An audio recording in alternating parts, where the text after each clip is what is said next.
Whether you're a parent navigating myofunctional disorders or simply curious about optimizing your family's overall health, the Myohacker Podcast is your guide. Hi, I'm Karindy Ong, a speech-language pathologist, myofunctional therapist, and a mom on a mission to bring holistic health to you and your family. Together, we'll explore whole-body connections and integrative solutions. Please subscribe and leave us a 5-star review to help other families discover this important information. Visit myohackerslp.com for free resources and guides. Quick disclaimer. The content shared in this podcast is for information and entertainment purposes only. The views and opinions expressed by the host and guests do not necessarily reflect those of the podcast or its affiliates. This podcast does not provide medical, legal, or professional advice. Always consult a professional regarding your circumstances. By listening, you agree that the host and podcast are not responsible for any actions you may take based on the information provided. Now, let's dive into today's episode.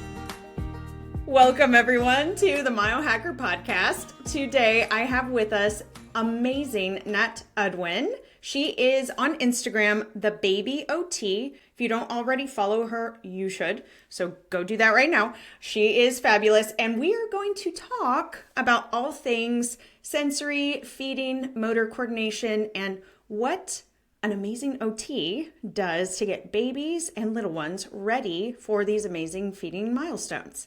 So Nat, do you want to tell us just a little bit about you, where you're at, and how people can connect? And we'll mention that again at the end. But I always want to know at the beginning, how do I connect with this person?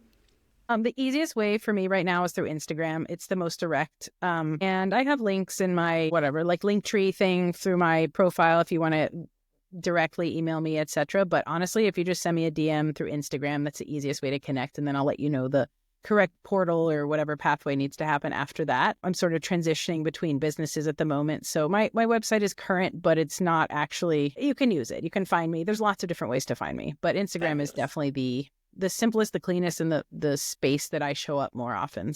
That's where to find me. And what do? I'm an OT. I live in Atlanta, so that's where I practice, but I work virtually all over the place. So I consult with people with infants, with toddlers. I consult with parents about feeding issues, OT-related things all over the world, which is awesome to be able to do. So I love that was definitely a silver lining from COVID where, everybody just worked in person and did their thing locally. And then all of a sudden, boom, we had to figure out how to do it virtually. And I got good at it. So I love being able to offer that as an option to families, to other providers. I collaborate with a lot of providers all over the place because it's fun to be able to learn alongside other practitioners to see how they do things. But I have a clinic space here in Atlanta. And what do? I work primarily in the feeding sphere, like feeding. I work with toddlers. I work with infants. My program is basically like a holistic developmental feeding therapy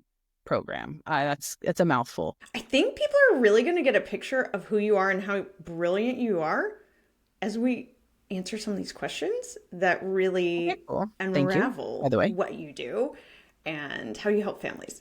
Okay, so we're going to break down the role of the sensory system, how you incorporate sensory, or, maybe you don't incorporate sensory input. Guys, she does. I'm just giving you a spoiler. Motor coordination, organization and training, and then primitive reflexes. What that looks like, and we're going to break that down. So first, we're starting with the sensory system. What role does sensory stimulation play in feeding therapy? All right. Well, the most important thing to note is that our sensory system is more than just our 5 senses. We've got 8 senses that we consider as an OT. We should all consider these, but our sensory system informs the way we move. It literally is our information gathering system. And so if something is not working well in one of those 8 different pathways, then the way that we move and the way that we interact with our environment will be affected somehow. We will compensate. And so our sensory system begins to develop in utero, and our first 3 senses to develop are our sense of touch, our sense of where we are in space, and our sense of movement. And so touch is our tactile sense. It's our skin, Our skin is our body's armor. It basically creates a separation between us and the rest of the world.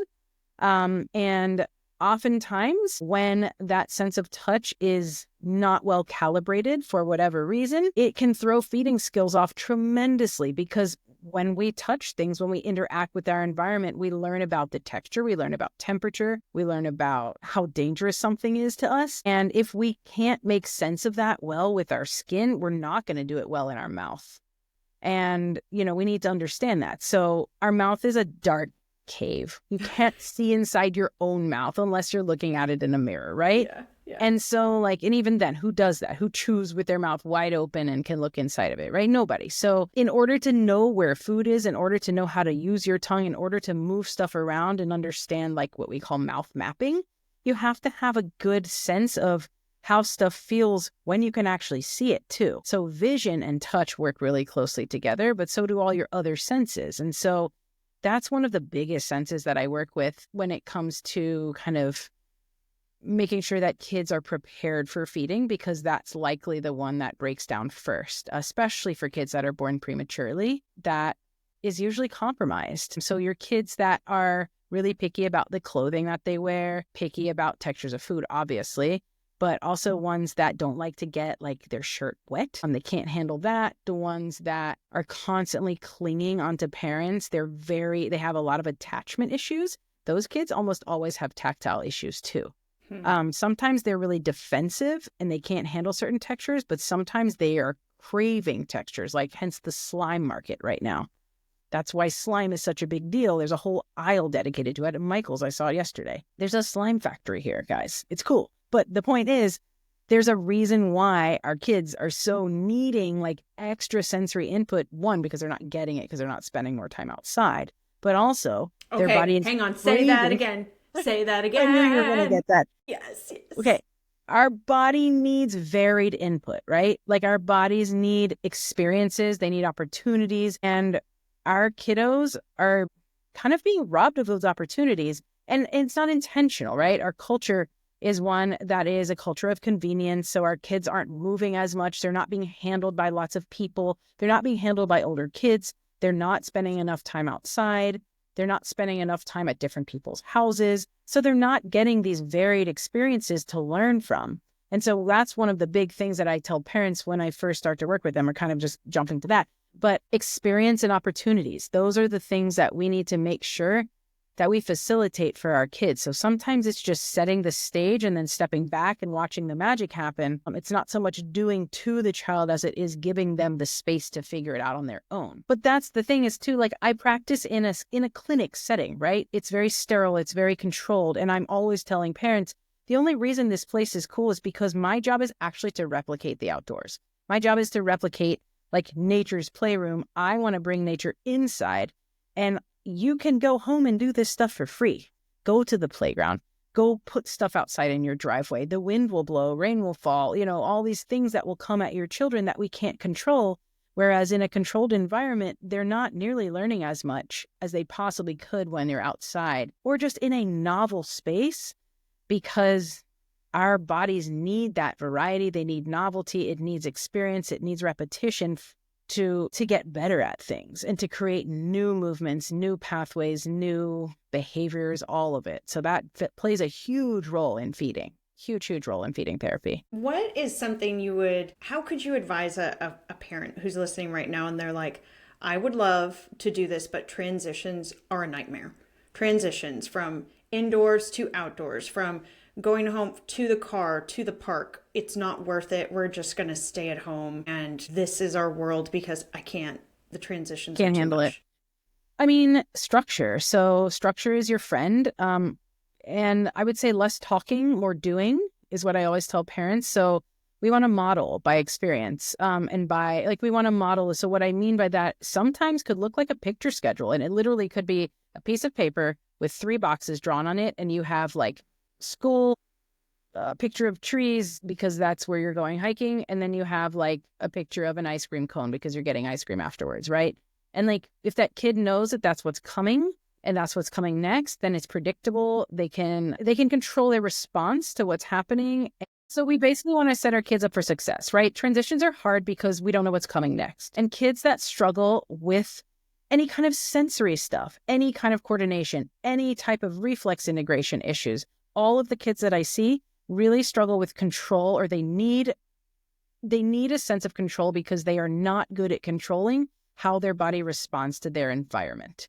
And so they seek more control other ways. And that's why when things change on them, whether they know that it's coming or not, although knowing it really helps, they tend to freak out, right? And so these are kids that like to control what they eat. These are kids that like to control what they wear. These are kids that like to control the way their toys are arranged. They seek more control in ways that they can get it because they are not good at controlling what happens to them. So they control what they can do, like actively. So the more that we can decrease that anxiety component when it comes to transitions, the more that we can make things more predictable, that can help very much from a behavioral standpoint. So I love picture schedules, and I like, if you have a kid that's verbal, have them repeat it back to you. Have them repeat back exactly what happens next. That can be really helpful to create that memory. So they actually are painting a picture of what's happening in their head, not just looking at it, but also practice. So like if you want to go to a hiking spot with your kid, or there's a trail near your house and you want to go there after school,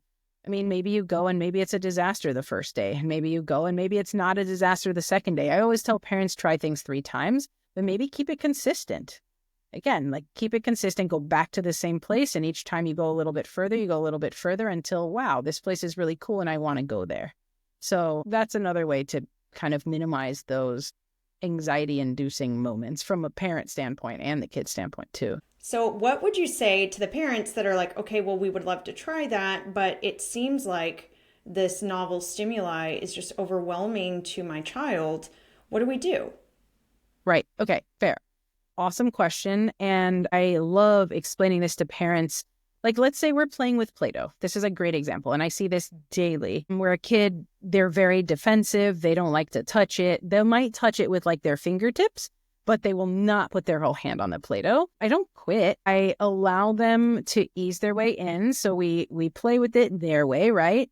And then I might show them, okay, watch how I'm doing it in a different way. And I put my whole hand on top of that Play-Doh. And they might giggle and laugh, and maybe I make it silly where I squash it and we make something funny out of it. And then I'm going to have them push on my hand, right?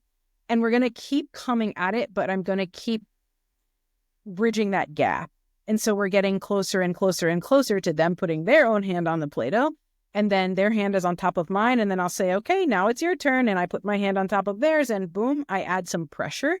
Pressure really helps when it comes to being tactily defensive. And we just make it silly, and we count 1, 2, 3, and then we're done. We make kind of a non-issue about it, and it works. It works every time. We just have to give them space, but we have to have repetition.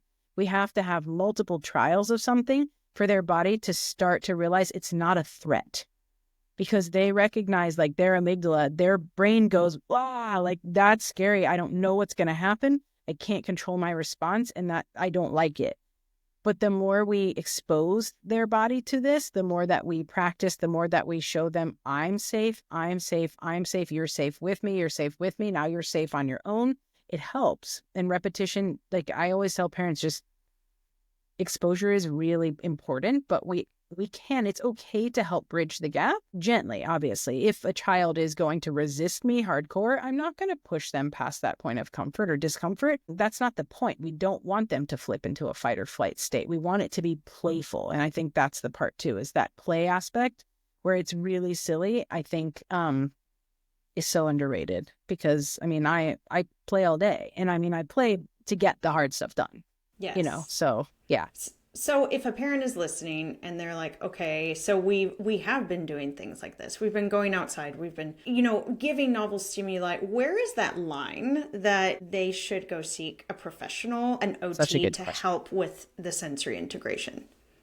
I mean, when things stall, basically. So like if, okay, so we're doing things, we're giving them all this, like your kid loves to play in the mud. They like to get dirty. They touch all the things. I mean, we've only just talked about tactile and touch, but that's fine. We can frame it that way today. If that's not an issue, that's a non-issue for your kid, or they textures aren't the issue, but maybe, they still have a very like small food or feeding repertoire. They only eat a few foods, something like that. When things have plateaued and when they are starting to affect your daily life, they affect what kind of restaurants that you go to. They affect how you socialize with friends, or like if they go to play dates, or what they do in other people's houses, or, can they sleep over? A lot of kids that I see cannot sleep over at other kids' houses because they won't eat. That's a big limiting factor. So when their kids' behaviors start to limit your behavior socially and start to affect your family dynamics, and you're not seeing any change in what you're doing with your kid, please seek professional help. That's what we're here for. In worst case scenario, you've wasted a little bit of money, or maybe not wasted, you've spent some money and you've been given some peace of mind that here you're on the right track, things are progressing. But in this case, you just asked, if things are not progressing and your things have stalled for several months or however long you're willing to tolerate this, ask for help. That's what we're here for. So let's say a parent's like, okay, I need the help. How do they find an OT that works on sensory needs versus an OT that maybe is going to help them tie their shoe? Gotcha. You mean in the feeding realm, especially? Right. How do we, because so many times I'll recommend, okay, you need an OT, and I might make, these are the ones to go see. And they'll be like, well, I went through my insurance and they sent me to this place. And this place, they checked and they said he stacks blocks fine. He doesn't need OT. Right. So, that's a great question. And I know so OTs, none of us, we don't get any of this training in school. None of it. We come out as basically general practitioners. We are a jack of all trades, master of absolutely nothing. And then we need to specialize. And so OTs are qualified to be feeding therapists, so are speech therapists. And sometimes PTs can also work on feeding-based skills too, especially in the infant sphere. And so it really depends on the practitioner and what their skill set is and what your child needs. But I would say OTs, for the most part, and a very small handful of speech therapists that I know, are the ones that should be looking at the whole body as it relates to feeding, and will hopefully take a bottom-up approach to feeding as opposed to a top-down approach where they're going to sit your kid at a table and just work on feeding skills. I absolutely will not do that with your child until we're ready to do that and their body and brain and all their sensory system, in their nervous system, is prepped for feeding. And so it really depends on the approach you're looking for. There's not a right or wrong approach, but there's definitely one that is more beneficial in my opinion. How to find us? Honestly, in my case, it's more word of mouth than anything else. As my website and stuff becomes more robust, we can Google that, but you want to know the things to look for. You want to look for people that are looking at the whole body. You want to look for people that understand reflex integration. You want to look for people that understand oral motor component of feeding, not just behavioral based feeding. Because if they've just taken behavioral based feeding training courses, which a lot of new feeding therapists have, and they call themselves feeding therapists, which they're qualified to do, that approach tends to backfire with a lot of our kids. And most of the time there's a movement, there's an oral motor based component to the behavior that we're seeing, and that's not being addressed. And so unfortunately, it's not the easiest process to weed out the type of feeding therapist you need, but you need to know the keywords to ask. And there we go. Don't be afraid to just ask to talk to the practitioner before you set up an appointment. Just say, here's what I'm looking for. Here's what we've done in the past, and gauge if they sound like a good fit for your family or not. Absolutely. That's really important. Yeah. Also, I will say, do feel free to reach out to Nat. She does respond in DMs and things like that, and she knows a lot of people and has trained a lot of people. So this is true. By the time you listen to this, depending on when that is, she will have a certification out of providers that she has trained and that she's been working with. So that will be an amazing resource when that is ready. But in the meantime, there are a number of providers that have been trained through her comprehensive programs, which I would absolutely recommend.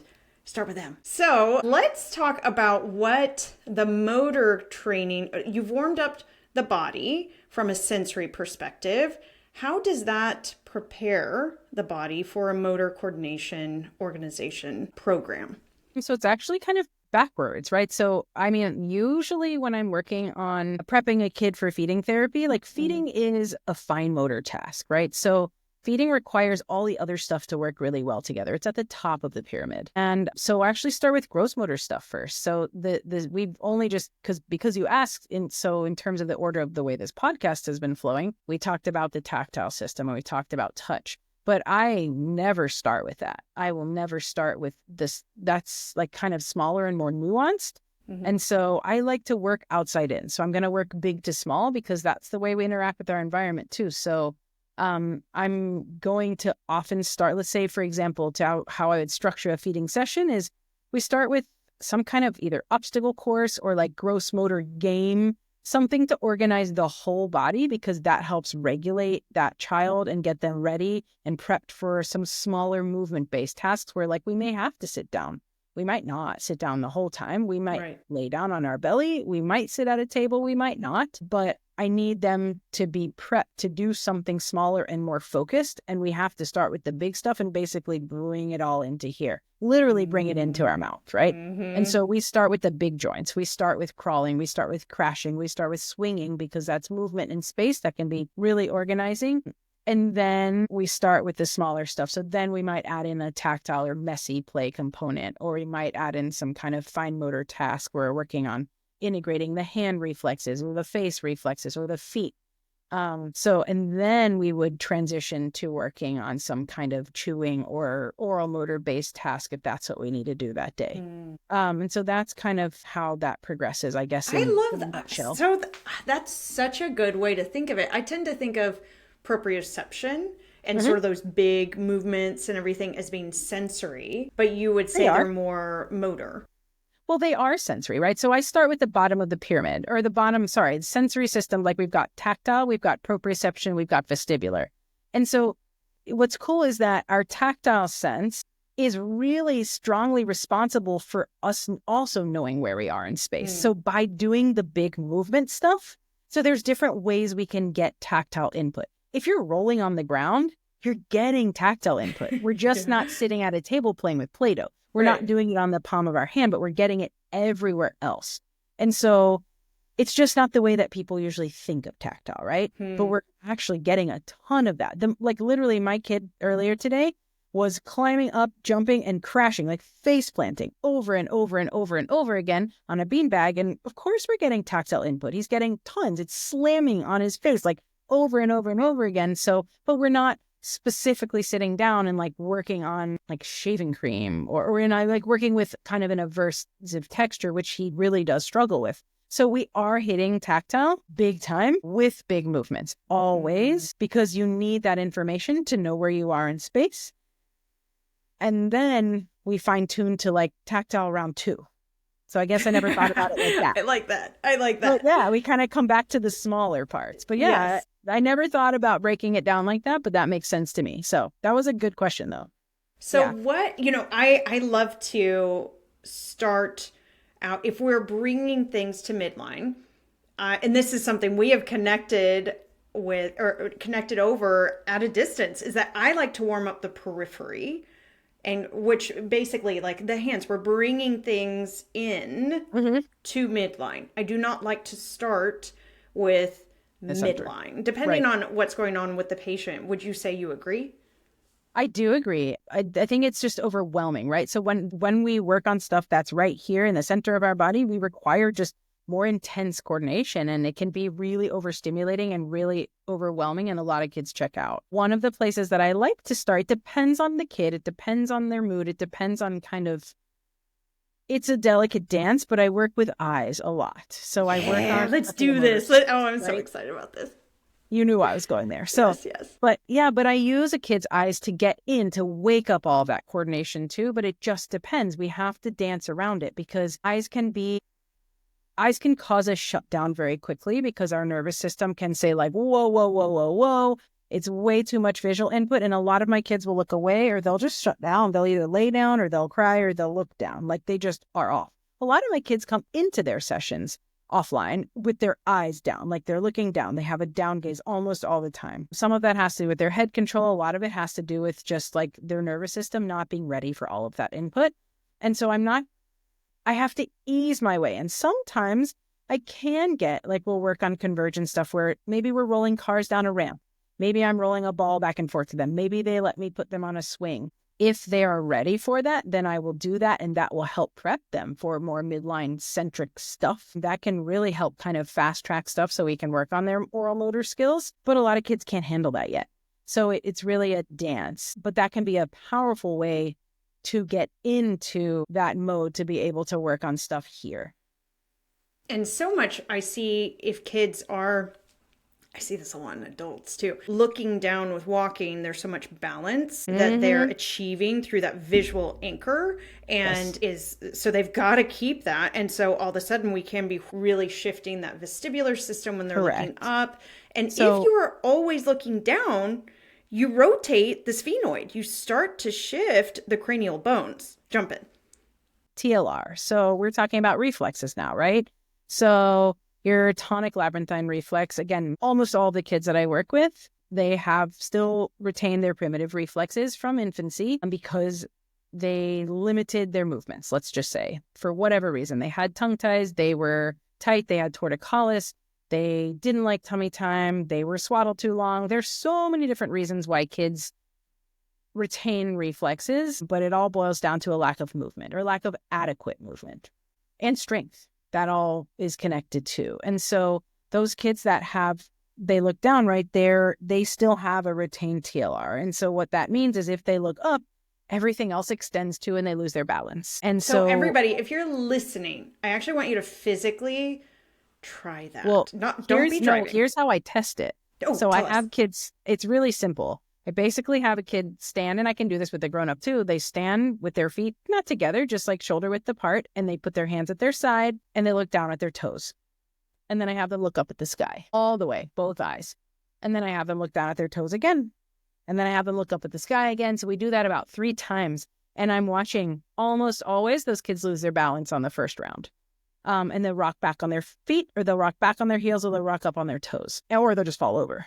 Sometimes they crumple all the way to the ground. And they don't do it. Some of them get really silly. And sometimes that's a way to compensate because they're not used to having to stand still to do that. And so I try to tease it out and I have them do it again a little bit slower if they can. But oftentimes they can't handle it. So by the 3rd one, they're done. Do you see toe walking as a compensation? Okay. Yes. Toe walking and TLR are very, very strongly connected as well. And when we can integrate that reflex, almost always the toe walking diminishes. I wouldn't say it goes away completely because a lot of times it becomes a habit and it feels good. Those kids use it as a means to transition. It's kind of an anxiety tool for them, but it's very much rooted in the TLR reflex. Yes. I want to share something that has been amazing for me. And honestly, I think it could be for you too. If you've been around for a while, you know I have ADHD, and finding ways to support my focus and mental clarity is non-negotiable. That's why I'm obsessed with Danger Coffee. Unlike regular coffee that sometimes leaves me foggy and jittery, Danger Coffee is tested and proven mold-free. That means no hidden toxins hijacking my brain power. Instead, I get the clean energy boost I need without the crash. But here's the kicker. It's more than just a clean coffee. Danger Coffee is electrolyte rich, which means it supports my adrenal health instead of depleting it. Plus, it's remineralized, which supports cellular function and even the mineral density of our teeth. As a myofunctional therapist, you know I'm always thinking about oral health. Minerals are key to keeping our teeth strong. So, if you're looking for a coffee upgrade, give Danger Coffee a try. And because you're part of the Myohacker community, you can save 10% with the code Myohacker. Just head on over to dangercoffee.com and use the code Myohacker at checkout. Try it out and let me know if you feel the danger edge.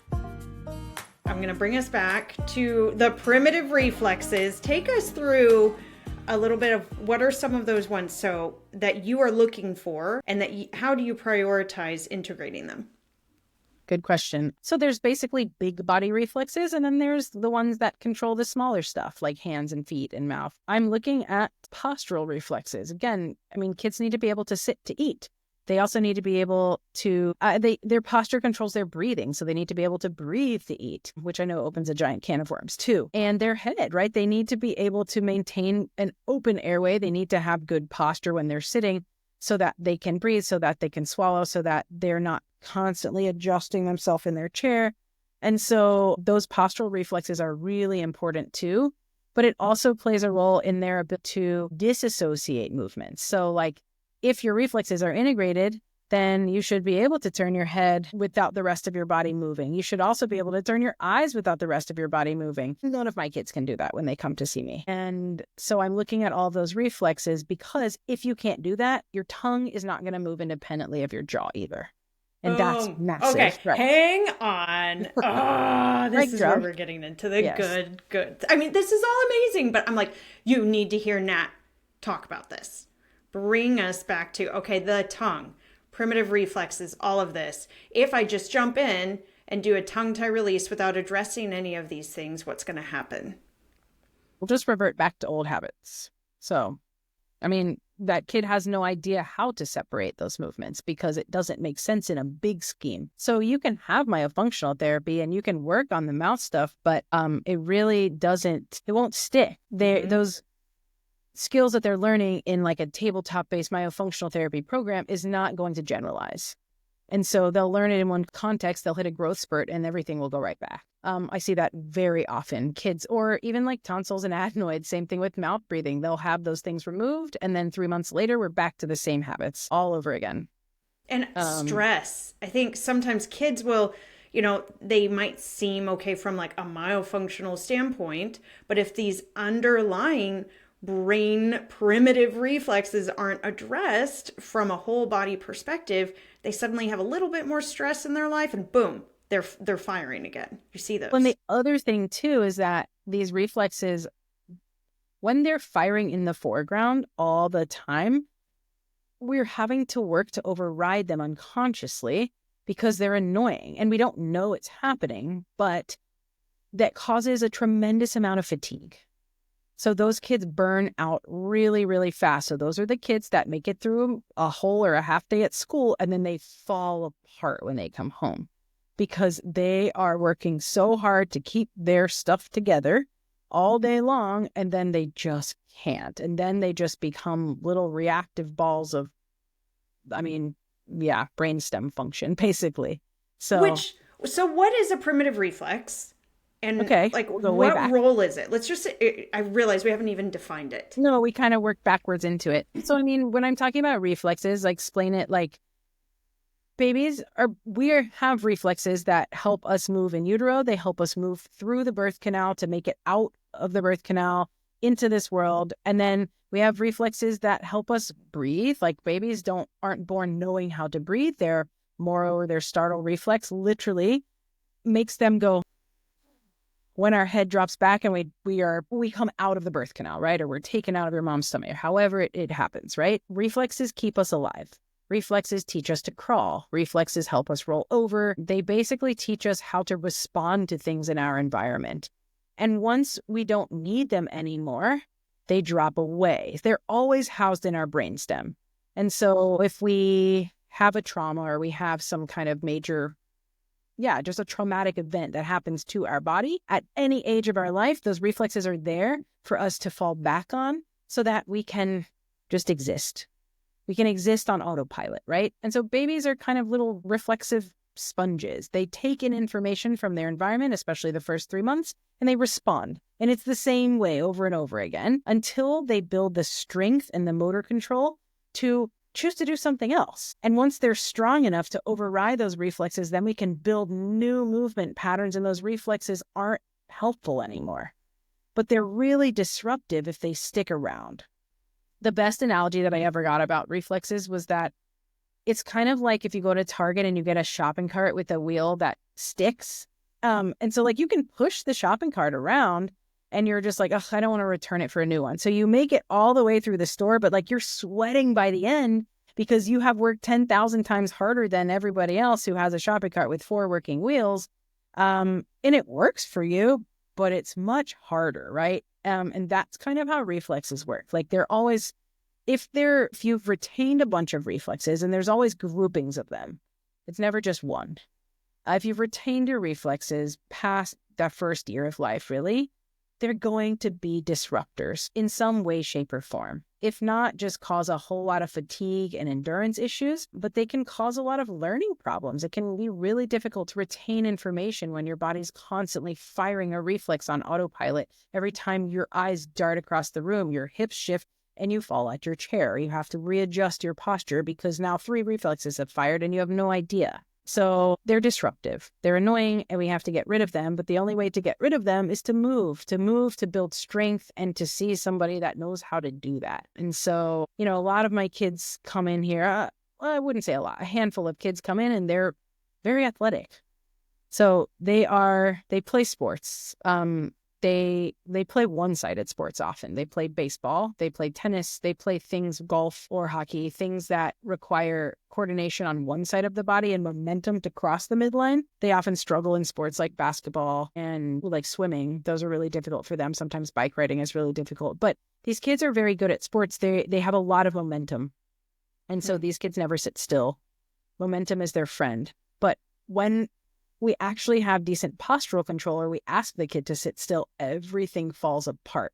So those kids are usually fairly good athletes until about middle school, high school, and then their competitive edge starts to drop because other kids that have a lot more core strength, postural stability tend to take over and overshadow them, and their skills will keep improving. And the ones that I'm working with tend to kind of hit a plateau because they can no longer rely on momentum to just be a good athlete. Yeah. It's pretty wild.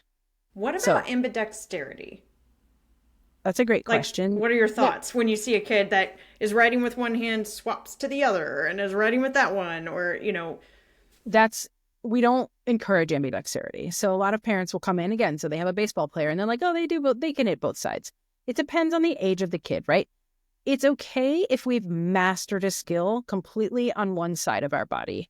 Our brain is meant to specialize. And so imagine if your brain always, like, let's say you go to write something down, but like you're listening to something else at the same time. But imagine if your brain, both sides of your brain were like, well, I need my left side and my right side to write. So now I can't do anything else. That's not how our brain is designed to work. Our brain is designed to specialize. So if we're doing something with our right side of our body, we can still have the left side of our body or left side of our brain to work on something else. And so but when we have a child that has not developed a hand preference at age 5 or 6, it's something that should raise a little bit of a red flag, and we should look into it further and figure out why.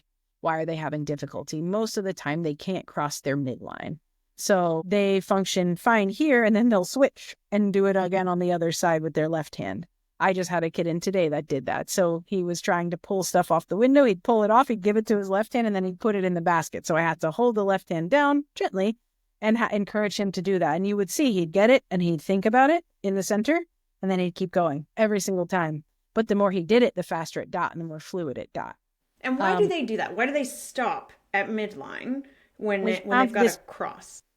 We have this perceived, I almost think of it like a piece of plexiglass, right?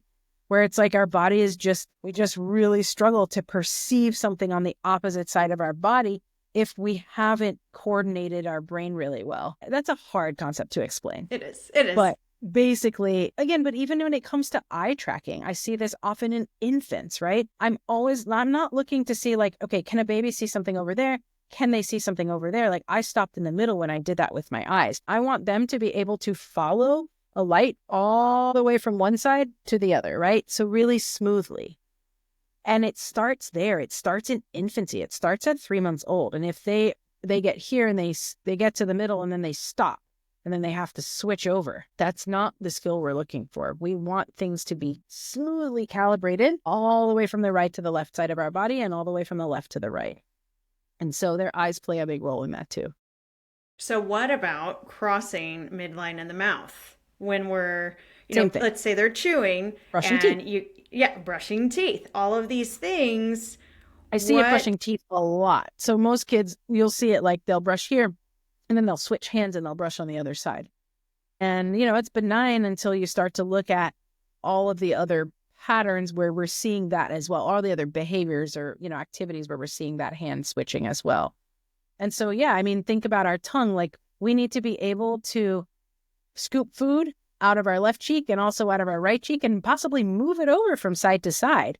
And being able to move food across our mouth, across the middle, the dead center of our body, is something that we need to understand on a much larger scale first before we can actually do it well in our mouth. Because when you're moving stuff from side to side in your mouth, you're creating a picture in your head. You should be anyway. I wanted you to talk about mouth mapping. You mentioned it at the beginning. Yeah. So well, picture in your head. About. Yes.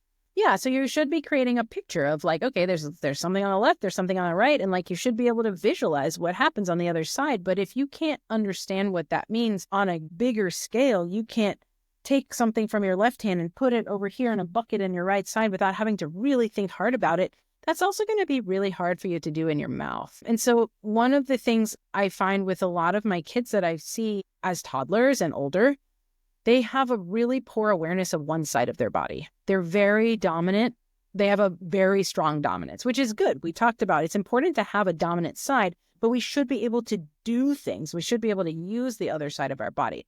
A lot of times they forget to use their non-dominant side. And, so I'll have them like lay on the floor and see, can they roll like a log over their right shoulder? Usually, yes. Can they roll over to their left shoulder? A lot of them don't even know what I'm asking them to do. They freeze. They can't figure it out. They can't motor plan it because as a baby, they only roll to one side.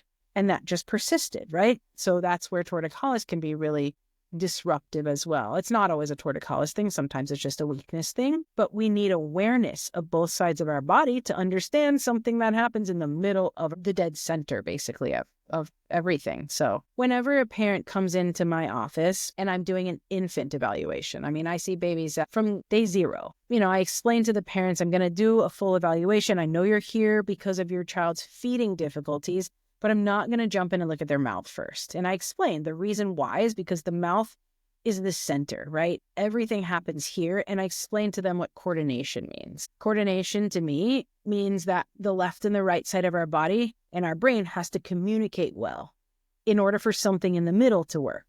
And so like if the left side of our body is really strong, the right side of our body is really weak, we'll default to the weak side always, and we'll get tired really fast, and then we'll compensate somehow. And so when I'm evaluating a baby who doesn't feed well, my first job is to look at their entire body, their whole nervous system. I'm going to look at their reflexes. I'm going to look at the strength that needs to be there for a 3-month-old or a 6-week-old or a 6-month-old. And the same thing goes for my toddlers. I do the exact same thing. I might just not do it in the same order because I can't lay them down on a table and do it to them.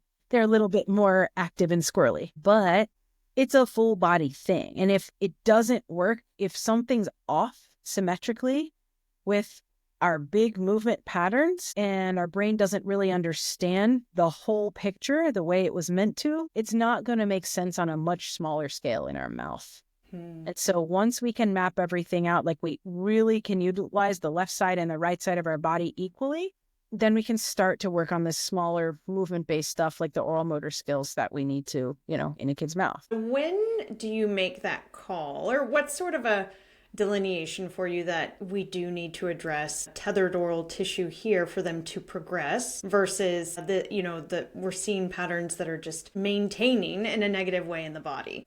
So I'll explain it in the infant context because it's a little bit more straightforward, and it basically is the same thing with big kids too. When, let's say, an infant comes into my office and parents are like, I want to know, do they have a tongue tie? How does this affect things? Do we need to get it released?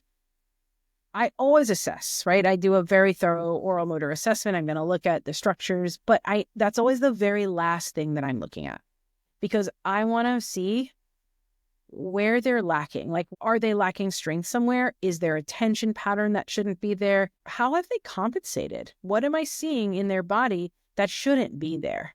So what are the big pieces that we have to put in place first that we're missing? And then I'm going to assess their mouth. So I'm going to see, can they suck? What are their oral reflexes like?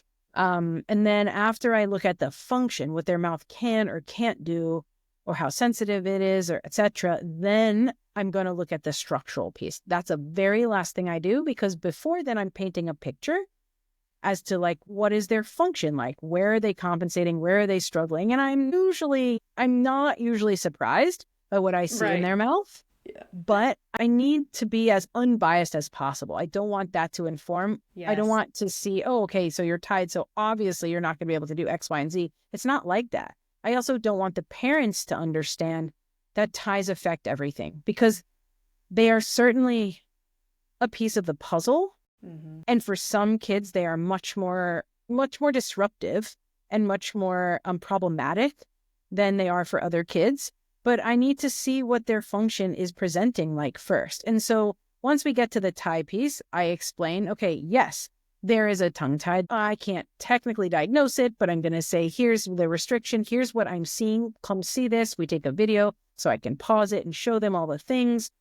And more often than not, it's not something I say, go take care of right away. Every now and then there's an exceptional case where like this child has no tongue movement whatsoever, and we need to get some movement to be able to have something to work with. Perhaps their, feeding or their weight percentiles are dropping, and I do feel like this is really significantly impacting their feeding skills now, but that's very rare. More often than not, we need 2 to 4 weeks of prep work, which looks like strength building, symmetry, restore as much symmetry as we possibly can. We essentially get as much function as we can in place, and then we get released, and then we work uphill from there to then work on the mouth, then work on retraining that tongue, etc. But then we've taken care of the strength, then we've taken care of the symmetry, and there might be a little bit more to put in place, but usually there's a lot we can do on the front end first. And the same thing goes for bigger kids, for toddlers especially. There's a lot more that has to go into place and be replaced before we can even consider getting a release done. And also then it's just more difficult the older the child is, because they're usually not as compliant with stretches and aftercare, etc. So we have to prep their mouth. We have to make it a game. We have to get them. There's so many more nuanced little things that go into having releases done with older children, but it's definitely something that I deal with often. And it is never the first thing that we do. Well, I won't say never. It is very, very rarely the first thing that we tackle. It's usually just a piece of the puzzle, and we get there when everything else has been taken care of. Absolutely. Well, we could keep talking for a very long time. We haven't even touched all of these questions that I have, but I can hear my kids got home. So we need to wrap it up before they intervene. Okay, all right. Cool. I just want to reiterate, you guys should go follow Nat. She's at Nat the Baby OT on Instagram. She has incredible courses that you can buy right now. If you're like, I want to jump in as a parent. If you're a provider, she has mentorship opportunities, and she has a retreat coming up, depending on what time or when you're listening to this podcast. It's coming up soon. And are there spots available still? I think we've got one left now. Gosh. Okay. So jump on it if you want in. Yeah. But I love this conversation. We're just going to have another podcast soon, because you have so much knowledge. And I love just how neurologically rich it is, but it's also approachable and fun. You are calming to the nervous system, which is a wonderful thing to find in a practitioner. So thank you so much for coming today. Any last piece of advice or just words of encouragement for parents that are listening? I just tell parents, trust your gut. I have so many parents in my office that say, I knew there was something off, but nobody else could put their finger on it. So keep asking the questions, and don't be afraid to reach out to us on Instagram or wherever you're finding us on social media, because we just really want to help you guys. I'm not going to say, yes, I want to work with everybody that reaches out to me, but at the same time, we're all connected. It's a small group of therapists doing this way, but we're a tight network, and the more questions you ask and the more you're willing to kind of chase down that trail, the more, the better help your kids will get. So keep asking questions. Absolutely. Well, on that, you guys have an amazing day, and please subscribe to the podcast, rate and review. It helps getting the podcast out to more families, especially who really need this information. So thank you so much, Nat, and thank you everyone for listening. I hope you have enjoyed this episode of the Myohacker Podcast. Remember, small changes can make big impacts on our overall health and well-being. If you enjoyed this episode, please take a moment to rate and review wherever you get your podcasts. This way, more families will learn about this important information, and we can make a bigger impact. Head on over to myohackerslp.com for in-depth resources and guides. You can also join me on Instagram at myohackerslp for bonus content and demos. And if you have questions or topic suggestions for future episodes, send me a message. I would love to hear from you. Until next time, let's biohack myofunctional health as Myohackers who change the world through intentional action and connection and breathing.